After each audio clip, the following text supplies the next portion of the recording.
देख रहे हैं BDS न्यूज 563।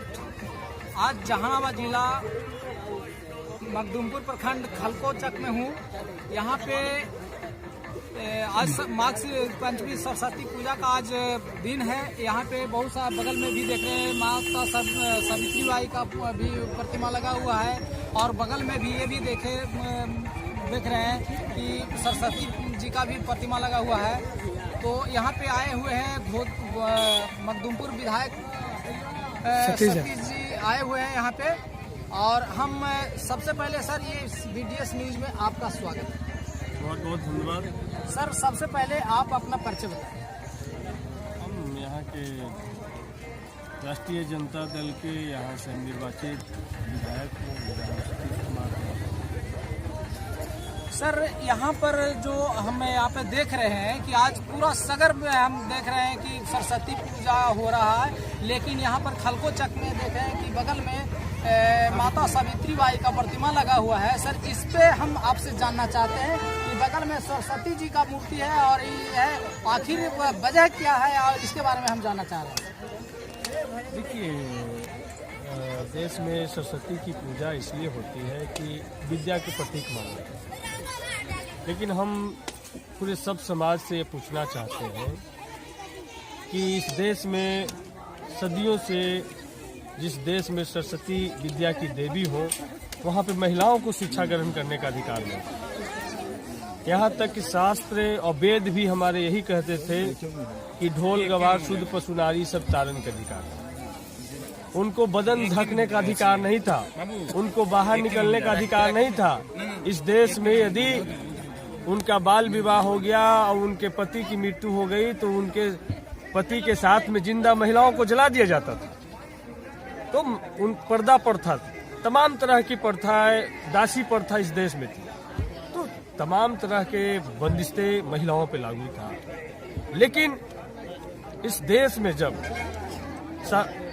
सावित्री बाई फुले, ज्योतिबाई फुले जब मिल करके विद्या के अलख जलाने लगे और 1848 में जब पहली महिलाओं के लिए स्कूल बनाया, तब जाकर के महिलाओं के लिए शिक्षा का द्वार खुला।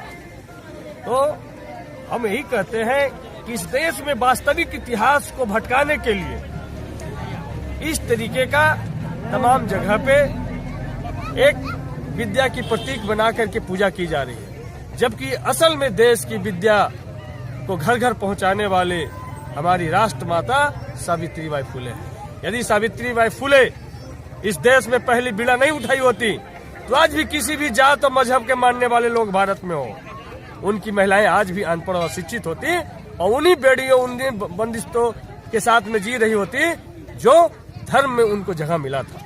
लेकिन सावित्री बाई फुले ने सबको शिक्षा का अधिकार दिया, शिक्षा के महत्व को समझाया और उसके बाद उन्होंने उस समय में विधवा विवाह का भी प्रचलन किया और विधवा विवाह के साथ साथ उनके बच्चे जो हो जाते थे उनके रहने के लिए आश्रम का निर्माण किया और पूरा जीवन महिलाओं के बेहतर जीवन कैसे हो, उनको बराबरी का हक अधिकार कैसे मिले, उन सम्मान भरे जीवन कैसे जी सके, इसके लिए उन्होंने व्यतीत किया। तो इसीलिए आज हम लोग सचमुच में जो विद्या की देवी जिनको कह सकते हैं भारत के लिए, विद्या की महामानव, विद्या की पहली शिक्षिका भारत के लिए वो सावित्री बाई फुले हैं। इसी वजह से आज खलकोचक के तमाम नौजवान साथियों को, महिला पुरुष किसी जात धर्म के मानने वाले लोग हैं, उनको हम सैल्यूट करते हैं कि उन्होंने ये पिछले 2 साल से हम लोग प्रयास कर रहे हैं कि असली जो देवी हैं विद्या की सावित्री बाई फुले, उनको घर घर में पहुंचाया जाए।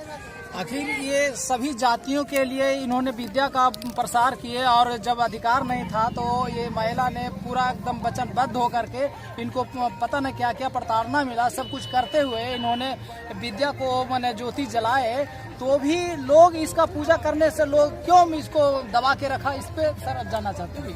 भारत में वास्तविक इतिहास को हमेशा से दबा करके रखा, ठीक है। तो भारत में एक जो भी बहुजन समाज में पले बढ़े हैं, सबसे पहली बात तो मानना होगा कि सावित्री बाई फुले और ज्योतिबाई फुले माली समाज में जन्म लिए। यदि माली समाज में नहीं जन्म लिए होते, किसी और समाज में जन्म लिए होते, तोंद वाले समाज में जन्म लिए होते, तो हो सकता था इनको इतने बाद इनको हो सकता था इनके नाम पे छुट्टी घोषित की गई होती, हो सकता था इनको भारत रत्न दे दिया गया होता।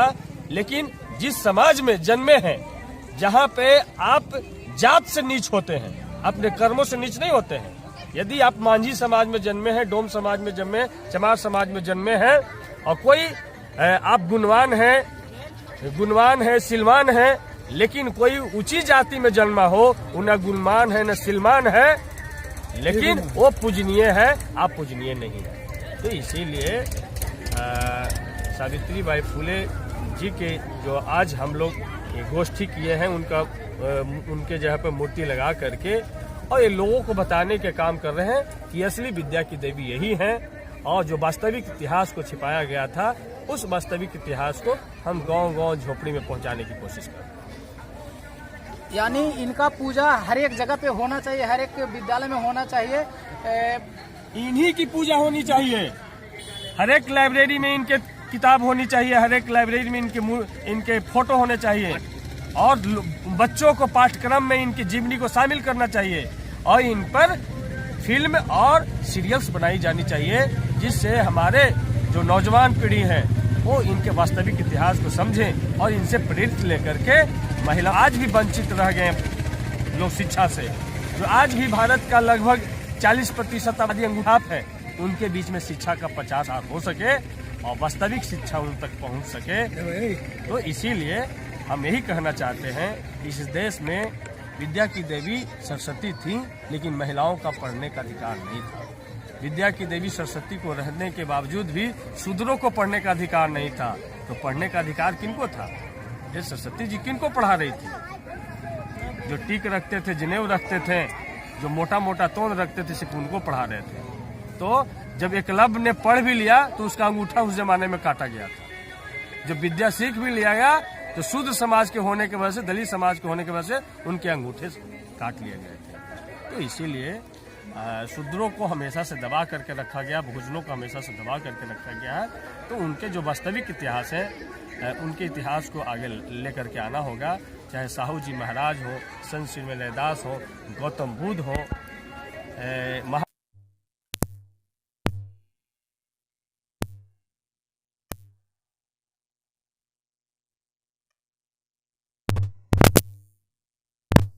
बजाने वालों, सिंघा बजाने वालों, सब्जी बेचने वालों, दूध बेचने वालों को पढ़ना लिखने की बात जब करने लगे और जब विद्यालय की तरफ लोग जाने लगा, तो देखिए किस तरीके से लालू यादव जी को जेल में डाला गया। समाज तक पढ़ नहीं रहा था, तब तक कोई दिक्कत नहीं था।